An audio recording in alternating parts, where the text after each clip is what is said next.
Senin Jumat beragama Kristen, Sabtu Minggu beragama Buddha. Akhirnya memilih Islam? Silakan simak kisah spiritual Cindo ini. Halo semuanya, Assalamualaikum.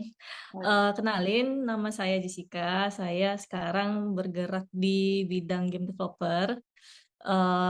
Lahir dan besarnya di Medan, dari keluarga eh, yang backgroundnya semuanya agama Buddha. Tapi sekolah kalau dari kecil itu sampai SMA itu sekolahnya di sekolah Kristen gitu. Jadi campur-campur Buddha Kristen gitu. Iya, orang Medan.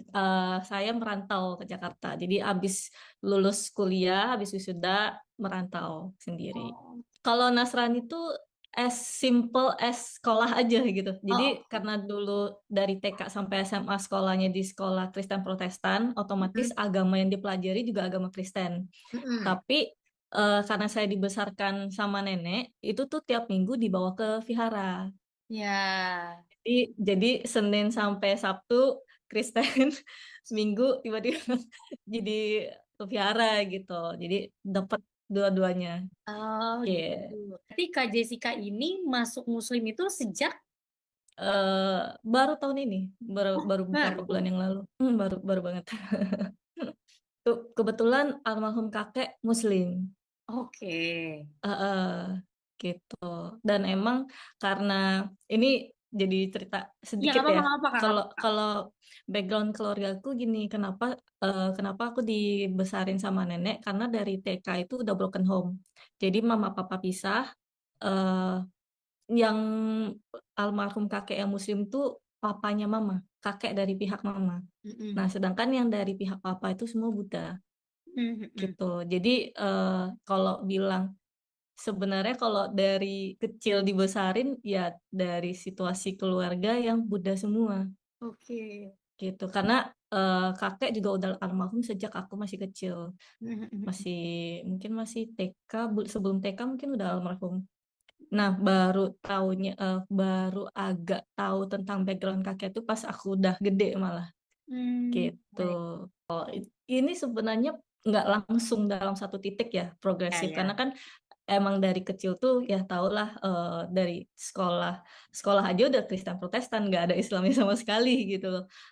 Dan emang dari temen juga banyak kan Nasrani kalau nggak Buddha gitu kan dan bahkan pas zaman sekolah itu saya lumayan aktif di paduan suara yang namanya kalau Kristen itu kan ada paduan suara dan itu jatuhnya pelayanan ke gereja. Pelayanan. Pernah kayak tim choir kita itu eh, konser buat galang dana untuk bangun gereja kayak gitu. Ya, ya. Nah, jadi mulai tertarik ke agama Islamnya itu pas udah mulai merantau ke Jakarta karena di Jakarta ini kan banyak ya masyarakatnya ya dan emang lebih banyak ketemu teman-teman yang Muslim tuh mulai pas aku di Jakarta pas merantau. Jadi dari sana tuh mulai penasaran lah ini cara ibadahnya tuh gimana gitu. Terus kan mayoritas orang Indonesia tuh emang penganut Islam ya. Jadi punya rasa penasaran lebih-lebih lagi gitu. Nanya teman, oh ini gimana sih sholat itu berapa kali sehari gitu-gitu. Terus cara doanya gimana. Terus yang paling aku suka itu adalah ketika melihat teman-teman yang memakai hijab itu tuh rasanya kayak kesannya rapi banget maksudnya kayak adem ayem gitu liatnya gitu loh jadi dari sana mulai penasaran jadi pelan-pelan nyari tahu cerita-ceritanya gimana terus mungkin ada background yang cerita yang mungkin agak sama dengan yang ada di Alkitab kalau saya boleh sebut karena kan dulu ada belajar itu juga ya jadi Ya. ada nyambungnya juga dari situ. Nah, pelan-pelan dari sana, terus pindah kantor, pas mulai masuk ke game dev, itu tuh aku ada ikut berkontribusi untuk bikin aplikasi augmented reality yang mengajarkan anak-anak cara sholat, cara wudhu, terus Oh, doa-doa, terus bagaimana caranya naik haji. Dari situ tuh makin, oh ternyata ada kayak gini ya, makin tertarik lagi di situ. Mungkin eh, udah diarahkan yang tadinya sama sekali nggak ada ya kita kan apa namanya semua ini kan pasti ada rencana Tuhan gitu kan kalau istilahnya itu di plan-nya dari gini gini gini gini. Siapa sangka yang tadinya dari Kristen belajar yang mostly sama Buddha, tahu-tahu dibimbing sampai ke titik itu gitu. Itu sih. Kan di beberapa tahun belakangan ini ada satu orang yang pasangan saya istilahnya sekarang Ya. jadi pasangan saya itu tuh yang banyak sumbernya tuh dari situ kayak direkomendasiin kamu coba deh nonton film Nabi Yusuf, kamu coba deh nonton film ini kayak gitu-gitu. Jadi banyak dapat dari dia juga gitu. Proses syahadat Mm-mm. pertama Kakak tuh di mana? Terus kapan lebih tepatnya? Kalau syahadat mungkin bulan Mei kemarin ya kalau nggak salah ingat. Mei apa baru banget. Itu banget ya, 2 Jadi bulanan nggak sih? iya iya, Mei apa April apa Mei gitu. Pokoknya di bulan-bulan itulah. Itu Mhm, sama teman dan kebetulan ada teman yang mau mualaf juga mhm. sama ini pasangan saya juga. Jadi ditemenin gitu di Al Azhar Jakarta Selatan. Jujur aja untuk yang belajar sholat, doa dan sebagainya itu sampai sekarang malah masih jadi tantangan saya. Tapi yang membuat perbedaan adalah sebelum sebelum mengucapkan kalimat syahadat, sebelum resmi nih, itu kan masih ya udah aku percaya nih sama ajaran Islam ini kayak gini. Tapi setelah mualaf itu tuh jadi ada keinginan lebih untuk belajar lebih banyak. Ya misalnya, oh gimana sih apa namanya belajar mulai dari Iqra, terus beli Al-Quran yang ada terjemahan bahasa Latin sama cara bacanya kayak gitu. Jadi yang sebelumnya enggak ada jadi ada gitu loh. Jadi lebih ke arah sana juga. Kalau untuk keluarga sih kebetulan karena akunya merantau dan emang dari kecil tuh apa-apa keputusan semua dibuat sendiri gitu. Jadi untuk aku mualaf ini jujur yang baru tahu tuh masih pihak mama karena aku sekarang lebih dekat sama mama gitu. Jadi makanya kenapa aku bisa tahu backgroundnya kakek tuh gimana. Kemarin diajak ziarah ke pemakaman dan ternyata oh kakek tuh ada bangun masjid loh di Medan, terus ada bangun TPU gitu-gitu. Dari situ ya udah aku coba stick to mama dulu. Jadi hanya pihak mama dulu yang tahu, sedangkan pihak papa dan nenek itu kan masih kental ya, masih lumayan kental di agama Buddha. Jadi nanti paling baru pelan-pelan coba dikasih tahu.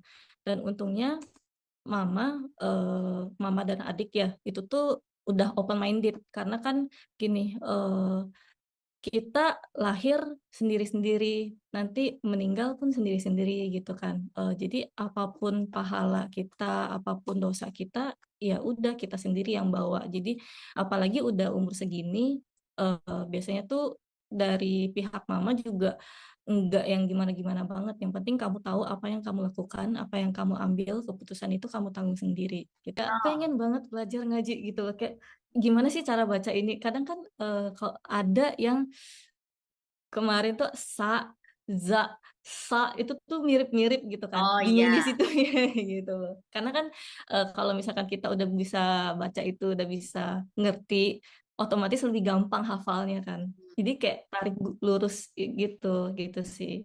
Bahkan sekarang kalau sholat pun masih pakai YouTube gitu, ada bimbingan bacaan dari YouTube, jadi ngikutin gitu.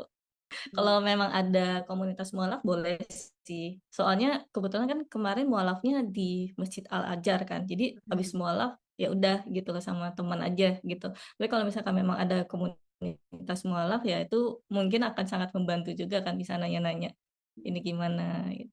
Sebenarnya sih karena mungkin aku mikirnya lebih apa ya?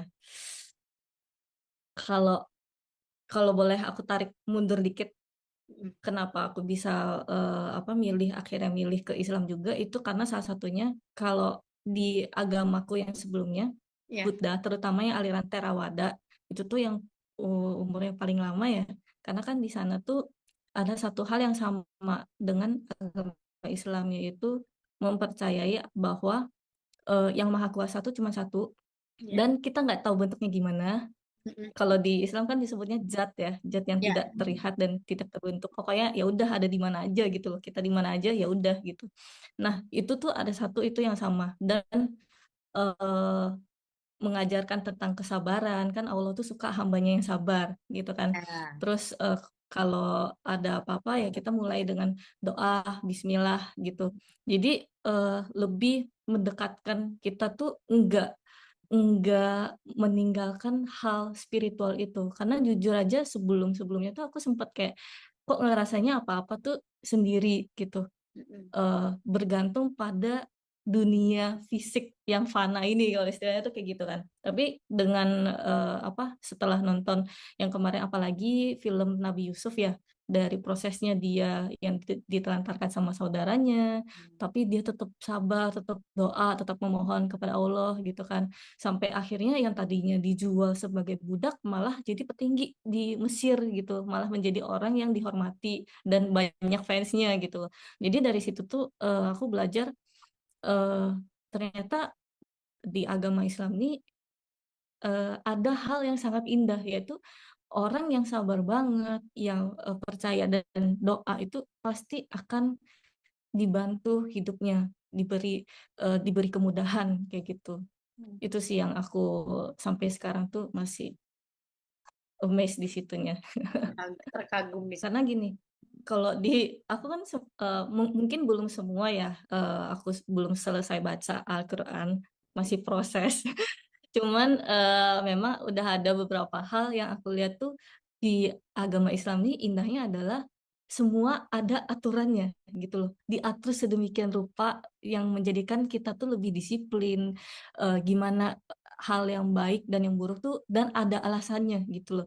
Even kayak kemarin tuh di ayat apa aku lupa jujur lupa nama ayatnya, tapi bahkan, ilmu pengetahuan tentang lebah aja itu ada di dalam Al-Quran gitu loh, yang iya, di mana, saintis baru menemukan itu gitu.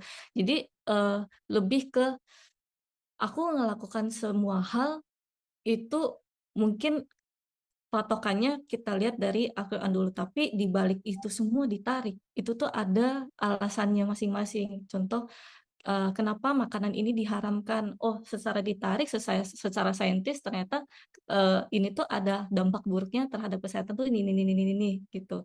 Terus kenapa, sholat tuh dijalankan 5 kali sehari, terus kenapa gerakan sholat seperti ini, ditarik garis lagi ke saintis, ke kesehatan itu ternyata bagus banget buat kesehatan manusia dan lain sebagainya. Jadi, yang pertama jadinya lebih disiplin, yang kedua melatih kita untuk berpikir lebih logis jadinya.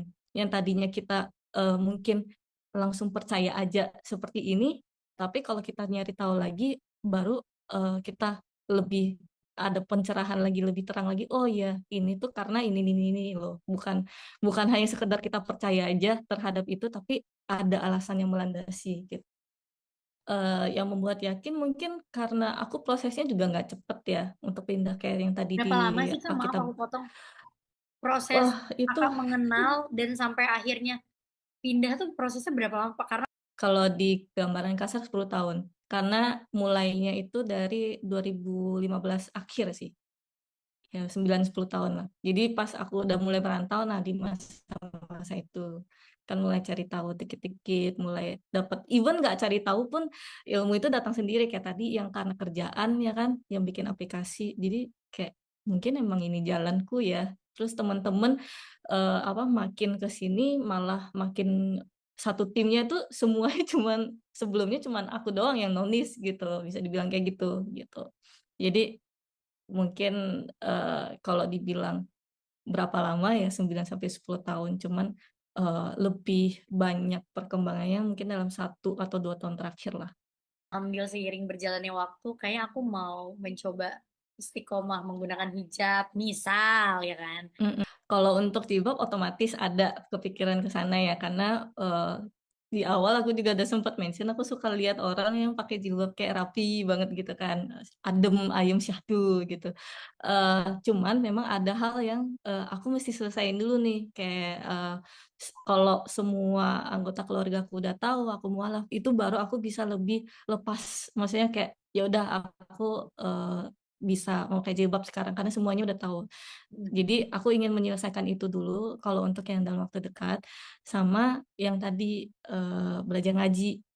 Di mana kalau udah bisa ngaji lebih gampang ngapal, sholat pun lebih lancar, Mhm. ya itu. Kalau untuk yang jangka panjang ya mungkin umroh atau kalau naik haji masih ini ya masih jauh banget ya kalau kita ngomongin sana ya. Kalau untuk diri sendiri ya tadi bisa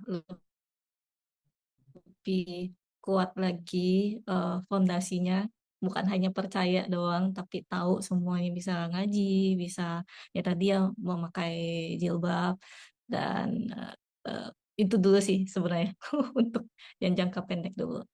Saran aku untuk teman-teman yang ingin mualaf tapi belum, mungkin kalau belum mualaf, mungkin masih ragu ya, masih mencari tahu, nggak apa-apa, pelan-pelan cari tahu dulu aja, karena eh, keputusan itu harus mulai dari diri sendiri, nggak bisa kita bergantung sama orang lain, sama teman, karena kalau jadinya kita bergantung sama teman, jadinya tuh secara nggak langsung keputusannya malah diambil sama teman-teman kita atau orang lain gitu kan, bukan kita sendiri yang ambil, dan takutnya bisa memicu saling salah menyalahin orang lain kan gara-gara dia gitu. Jadi mengurangi hal-hal seperti itu. Jadi kuatkan dulu, udah yakin penuh baru ya udah mualaf. Dan apa namanya? Untuk pesan-pesan untuk teman-teman semua, kadang kita kan sekarang di internet era ya, apa-apa semua nonton mungkin sosmed, entah itu TikTok, Instagram dan lain sebagainya, dan kadang tuh ada berita-berita tentang terjadi penculikan atau terjadi kriminal apa gitu. Terus kalau kita baca komennya kadang tuh ada yang bawa-bawa agama. Nah, mungkin kalau aku ngomong ini mungkin agak sensitif ya, tapi aku ingin ngajak teman-teman semua terutama kita coba berpikir lebih logis lagi gitu. Kalau di khususnya di Indonesia ya, kalau di Indonesia kan kita emang mayoritasnya itu penganut Islam alias Muslim gitu kan. Otomatis kalau ada kejadian apapun itu, mayoritas yang include di dalamnya itu adalah orang-orang Islam juga, Muslim juga. Kalau kita pikir lebih logis lagi, penganut A 100 orang, 10%-nya adalah 10 orang. Penganut B 80 orang, 10%-nya adalah 8 orang. Otomatis jumlah orang yang lebih banyak itu yang ada di 100 orang gitu kan. Jadi 10 otomatis lebih banyak dari 8. Tapi padahal itu adalah sama-sama 10% dari total orang yang ada di situ gitu. Jadi untuk hal-hal yang mungkin yang dari berita kita jangan kaitkan dengan agama gitu. Oh, ini dari agama ini lagi nih. Kita pikirnya tuh lebih panjang dan lebih logis gitu loh, ke orangnya sendiri. Jadi nggak bawa-bawa agama gitu sih. Kadang karena dulu sebelum saya mualaf juga saya sempat berpikiran seperti itu. Jujur saja kayak oh iya ya ini kok dari ini lagi, kok dari sini lagi gitu. Tapi setelah kita berpikir lebih dalam, lebih logis lagi, nggak seperti itu. Karena ya udah simply karena emang jumlah orangnya tuh lebih banyak aja. Jadi sebenarnya ajarannya itu ya baik kalau kita pelajari lebih dalam lagi gitu. Aku buat Kak Jessica, semoga aku doain biar tetap istiqomah. Semoga proses Amin. belajar mendalami Islamnya dipermudah sama Allah. Semoga setelah Amin. ini ada yang nonton dan ada yang komen untuk bantu Kak Jessica dan mendapatkan komunitas untuk belajar Islam lebih dalam.